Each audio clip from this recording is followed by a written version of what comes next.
In this guide, I will be showing you guys how to create or open an online banking account with KeyBank. Let's get started.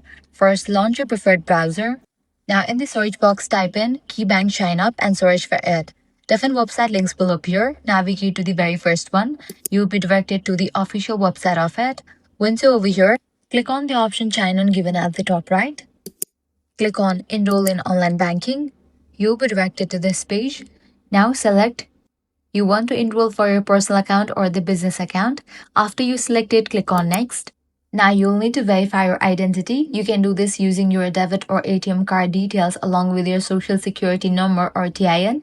Enter the required information including the last digits of your card and the PIN. Then click Next to continue. After that, you'll be prompted to enter your personal details like your full name, date of birth, email address, and home address. So make sure everything is accurate. Now it's time to set up your online banking profile. Create a secure username and password and choose security questions to protect your account. Take your time there as this step is important for keeping your account safe. Once that's done, review the terms and conditions, agree to them, and move forward. Finally, you may need to complete a verification step by entering a code sent to your email or phone number. After confirming, your account will be successfully created and you can start using online banking right away. And that's it. You have just set up your KeyBank online banking account. If this guide was helpful, do not forget to like, share, and subscribe.